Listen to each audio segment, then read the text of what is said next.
ইরানের নিশানায় এবার অ্যাপল, গুগলের অফিস কর্মীদের দ্রুত কর্মস্থল ছাড়ার নির্দেশ। জিহাদ হিসেবে ইরানের হয়ে লড়বে চেচেন যোদ্ধারা। ইরানি দক্ষিণাঞ্চলীয় মার্কিন ড্রোন ভূপাতিত। ইরানি নাগরিকদের আমিরাতে প্রবেশের অনুমতি নিয়ে জানিয়েছেন এমিরেটস। ইরান সংঘাত মধ্যপ্রাচ্যের বহু বছরের অর্থনৈতিক অর্জন ধূলিসাৎ হওয়ার পথে। ইরান যুদ্ধে যোগ দিতে মধ্যপ্রাচ্যের পথে মার্কিন পারমাণবিক রণতরী বুশ। মধ্যপ্রাচ্যে ইরান ও মার্কিন ইসরায়েল যুদ্ধের উত্তপ্ত পরিস্থিতিতে নিজেদের শক্তি আরও বাড়াতে বিশাল পারমাণবিক বিমানবাহী রণতরী ইউএসএস জর্জ ডব্লিউ বুশ পাঠিয়েছে যুক্তরাষ্ট্র।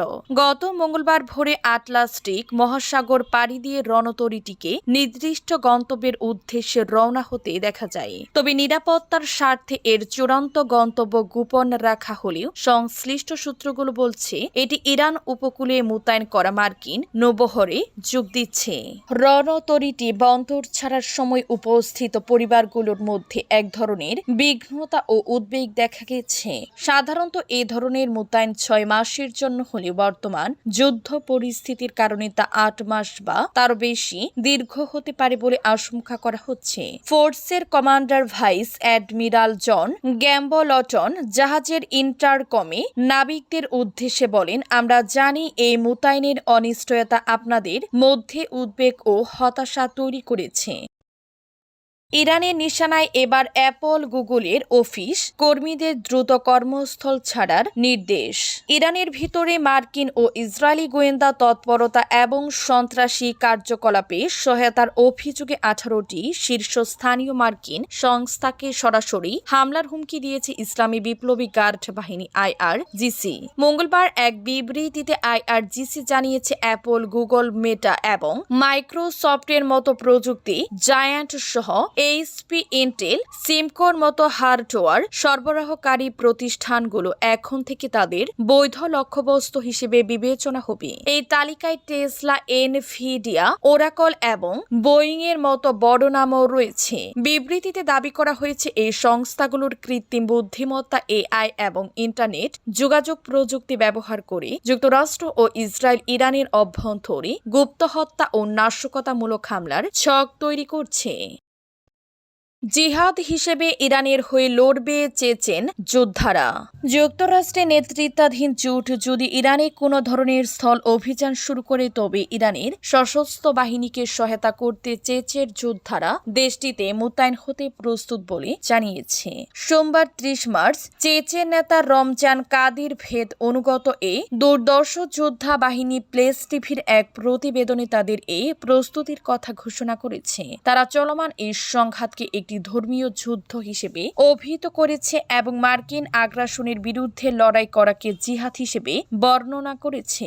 মূলত গত 28 ফেব্রুয়ারি তেহরান ও ওয়াশিংটনের মধ্যে পরমাণু আলোচনার মাঝপথে ইরানের সর্বোচ্চ নেতা আয়াতুল্লাহ সৈয়দ আলী খামেনি এবং বেশ কয়েকজন শীর্ষ সামরিক কর্মকর্তাকে হত্যার পর থেকে এই যুদ্ধের সূত্রপাত হয়, যা এখন এক ভয়াবহ আঞ্চলিক সংকটের রূপ নিয়েছে। কাদিরভ তোর্সি নামে পরিচিত জানিয়েছে তারা এই লড়াইকে শুভ ও অশুভের মধ্যকার এক লড়াই হিসেবে দেখছে এবং ইরানকে রক্ষা করা কি তাদের আদর্শিক দায়িত্ব বলে মনে করে। গত কয়েক সপ্তাহ ধরে ইরান ভূখণ্ডে যুক্তরাষ্ট্র ও ইসরায়েল নিরবচ্ছিন্ন বিমান হামলার পর এখন ওয়াশিংটন একটি স্থল অভিযানের পরিকল্পনা করছে বলে বিভিন্ন সূত্রে খবর পাওয়া গেছে। এই প্রেক্ষাপটে চেচের যোদ্ধাদের এই আগাম ঘোষণা যুদ্ধের ভোর রাজনৈতিক সমীকরণকে আরও জটিল করে তুলেছে। এর আগে এই যোদ্ধা বাহিনী ইউক্রেন সহ বিভিন্ন সম্মুখ সমরে রাশিয়ার হয়ে লড়াই করার অভিজ্ঞতা অর্জন করেছে, যা তাদের সামরিক গুরুত্বকে আরও বাড়িয়ে দিয়েছে। অন্যদিকে এই যুদ্ধে ইউক্রেনের সম্পর্কতা নিয়ে তীব্র উদ্বেগ প্রকাশ করেছে ইরান। জাতিসংঘে নিযুক্ত ইরানের রাষ্ট্রদূত আমির সাইদ ইরাভানি জাতিসংঘ মহাসচিব আন্তোনিও গুতেরেস এবং নিরাপত্তা পরিষদের কাছে লেখা এক চিঠিতে দাবি করেছে যে কিয়েভ এ অঞ্চলে শত শত বিশেষজ্ঞ পাঠিয়েছে। ইরানি নাগরিকদের আমিরাতে প্রবেশের অনুমতি নিয়ে জানিয়েছেন এমিরেটস। মধ্যপ্রাচ্য চলা যুদ্ধের মধ্যে ইরানের নাগরিকদের সংযুক্ত আরব আমিরাতে প্রবেশ বা ট্রানজিট করার অনুমতি নেই বলে জানিয়েছে দুবাই ভিত্তিক বিমান সংস্থা এমিরেটস। বুধবার 1 এপ্রিল সংস্থাটির ওয়েবসাইটে জানানো হয়েছে এই নিষেধাজ্ঞাটি অবিলম্বে কার্যকর হয়েছে এবং সংযুক্ত আরব আমিরাতের স্থল খরচের বিমান সংস্থা ফ্লাই দুবাই এবং দূরপাল্লার বিমান সংস্থা ইতিহাদ এয়ারওয়েজ একসঙ্গে এটি ঘোষণা করেছে, যা দেশটির ফ্ল্যাগশিপ বিমান সংস্থাগুলোর একটি সমন্বিত নীতি পরিবর্তনের ইঙ্গিত দিয়েছে। ফ্লাই দুবাইয়ের বিজ্ঞপ্তিতে বলা হয়েছে এই নিষেধাজ্ঞা সকল ইরানি পাসপোর্টধারীর জন্য প্রযোজ্য, যার মধ্যে সংযুক্ত আরব আমিরাতের বৈধ রেজিডেন্সি ভিসা, ট্যুরিস্ট ভিসা বা ভিজিট ভিসাধারীরাও অন্তর্ভুক্ত। তবে আরব আমিরাতের গোল্ডেন ভিসা 10 বছরের বসবাসের অনুমতিপত্র থাকা ইরানি নাগরিকদের এখনও দেশে প্রবেশ এবং ট্রানজিট করার অনুমতি রাখা হয়েছে। ইরান সংঘাত মধ্যপ্রাচ্যের বহু বছরের অর্থনৈতিক অর্জন ধূলিসাৎ হওয়ার পথে।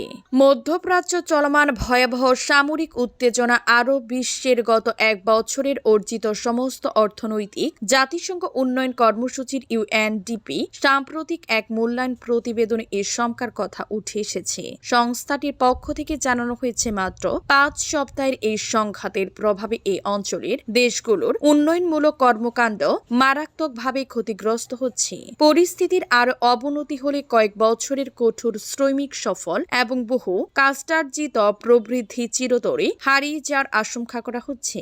ইউএনডিপির নতুন এই প্রাক্কলন অনুযায়ী মধ্যপ্রাচ্যের সামরিক অস্থিরতার ফলে এই অঞ্চলে দেশগুলোর সম্মিলিত জিডিপি বা মোট দেশজ উৎপাদনের প্রায় 3.7 থেকে 6% পর্যন্ত লোকসান হতে পারে।